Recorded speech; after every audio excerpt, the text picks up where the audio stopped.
Bonjour, bienvenue à tous sur ce tutoriel de la plateforme WhiteUp.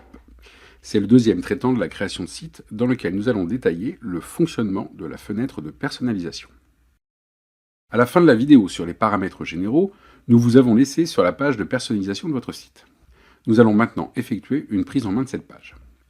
Tout d'abord, sachez que WhiteUp crée automatiquement 4 versions de votre site internet et c'est sur cette page que vous allez pouvoir visualiser ces différentes versions dans la partie droite de l'écran. Vous pouvez passer d'une version à l'autre en cliquant sur les icônes. Écran de bureau, écran de portable, tablette, téléphone. À chaque clic, l'affichage change et une information vous est donnée en bas pour vous préciser la taille à laquelle le site est affiché. Selon la taille de l'écran sur lequel vous travaillez, ici j'utilise un portable, il est fort probable que la fenêtre ne soit pas entièrement visible car elle est plus grande que ce que votre écran peut afficher. Vous pouvez utiliser les ascenseurs horizontaux et verticaux pour vous déplacer dans la fenêtre de visualisation. Mais plus intéressant, nous avons ajouté un zoom. Nous vous conseillons donc de cliquer sur le zoom pour ajuster la partie visualisation de page et la voir en entier. Dès que les ascenseurs orange disparaissent, vous savez que vous voyez l'intégralité de la page. Ici, je règle mon zoom pour un écran large, ce qui me permet de voir ce que donnera mon site lorsqu'il sera vu sur un écran de bureau. Le zoom est spécifique à chaque type d'écran. Donc si je clique maintenant sur ordinateur portable, le zoom est par défaut à 100% et je peux le régler avec un pourcentage différent de celui choisi pour le grand écran. Je fais maintenant la même chose pour la tablette. Et enfin, pour le téléphone. Ces différents zooms sont mémorisés pour chaque type d'écran et ce réglage n'est donc à faire qu'une fois.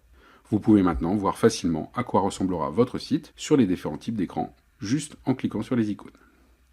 Sur la partie de gauche, vous trouvez toutes les catégories de personnalisation dont nous traiterons dans la prochaine vidéo. En bas, vous trouvez une série de boutons. Le premier est une garantie que vous pouvez tout tenter de modifier sans aucun risque. Si vous cliquez dessus, vous reviendrez à votre situation de départ, comme la première fois que vous avez cliqué sur la gestion de site. Bien entendu, votre contenu, lui, reste intact puisqu'il est géré par ailleurs dans le gestionnaire d'images et le gestionnaire d'articles. C'est donc uniquement la mise en page qui sera entièrement réinitialisée. Le deuxième bouton permet d'enregistrer les modifications que vous avez faites sans pour autant créer de site internet ou sans le mettre à jour immédiatement. Ça peut permettre de faire des essais, d'y revenir plus tard jusqu'au moment où vous êtes décidé à faire les modifications sur votre site. Le dernier, tout à droite, permet de créer le site et de le mettre en ligne.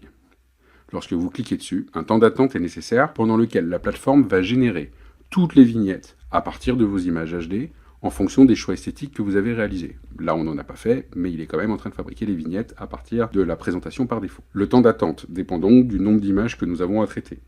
Ici, j'en ai 131, donc ça va quand même prendre une petite minute. Une fois que le site est créé, un nouveau bouton apparaît qui vous permet d'aller visualiser votre site tel qu'il sera vu par vos visiteurs. Le bouton « Publier » a été remplacé par un bouton « Modifier votre site ».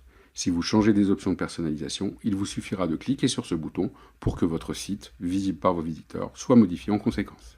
Je suppose que vous vous demandez ce qui se passe si on clique sur le bouton « Voir mon site ».